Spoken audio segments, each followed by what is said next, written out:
Isang malakas na shoutout para sa mga taong wala namang ginagawang masama pero pinagmumukhang masama ng jowa nila. Oh, di ba ganyan ka? Tapos sinasabi, mahal ka raw pero talaga nga namang daig pa ang CCTV sa bawat kilos mo. Ay, nakamatsyag. Mahal ka raw pero laging tinatanong sinong kasama mo. Mahal ka raw pero nakakasakal na. Mahal ka raw pero bakit parang walang tiwala? Diba? Alam mo, common red flag yan yung parang hindi ka na makakilos ng maayos porket jowa mo. Ano yan? Possessive. Diba? Ang akin lang naman dito, minsan yung mga taong possessive hindi dahil may trauma. Minsan possessive sila kasi takot sila sa sarili nilang multo. Diba? Baka possessive yan kasi meron palang kabit. Diba? Possessive yan baka hindi lang ikaw ang jowa niya. Huy! Mahal! Anyo sa'yo. Nandito na naman ako, Emreda. Ay, makakasama mo na naman ako na. Siyempre, ako ang spicy ko mo sa radyo na kapag natikman mo, hahanap-hanapin mo. Ako to, si DJ Kim Chino at makakasama mo ko 69 tayo, 6 to 9 p.m.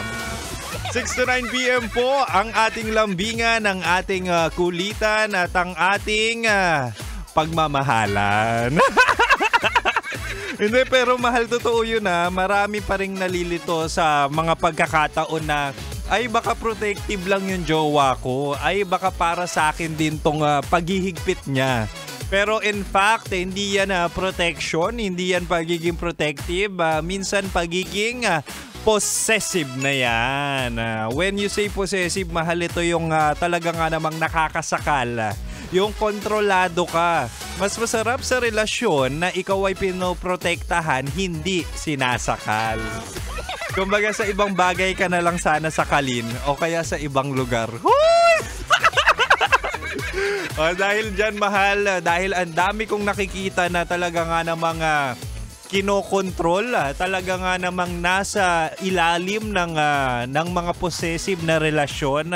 Sige, tonight sa ating Chinitox, usapang pag-ibig mula sa chinito ng buhay mo.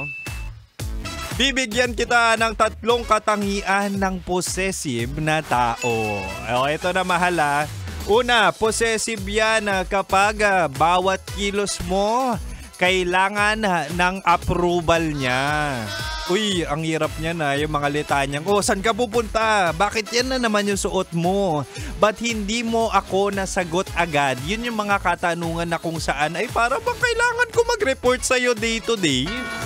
Diba? Na may obligasyon ka na sa mga pagkakataong, tandaan mo, jowa mo pa lang yan, di mo pa asawa. What more kapag naging asawa mo? Tapos ikaw naman, since people pleaser ka, tatanong mo naman, uy, pwede ko bang suotin to? Pwede ko bang gawin to? Pwede ko bang samahan si ganito?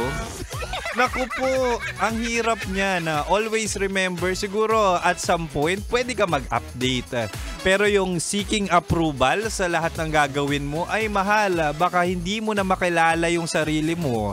Kaka-please at kakabago para sa jowa mo. Mahirap yung ganyan na para bang isinasantabi mo yung totoo mong ugali at karakter para lang sa ibang tao. Wag ganon. Diba? Kasi minsan you are changing yourself just to please every people or especially just your jowa, 'di ba? Na kung saan ikaw lang din ang mahihirapan, ikaw lang din ang kawawa. 'Di ba? Sa panahon ngayon, mahal, mura lang ang CCTV, pwede magpakabit sa bahay. Pero wag naman jomowa ng CCTV. Diba? Kaya kung ako sa'yo, mahal, hanggat maaga pa, isang katangian pa lang to, parang na-check mo na agad, lumayo-layo ka na dyan. Mag-move on ka na agad. Anyway, mahal, hanggang 9 p.m. mo pa makakalambingan si Kim Chino kasi nga 6 to 9 p.m. tayo. At syempre, meron pa akong 2 bala dito, kaya mahal, manatiling nakatutok dito lang sa 90.7 Love Radio. Kailangan pa bang i-memorize yan? Basic.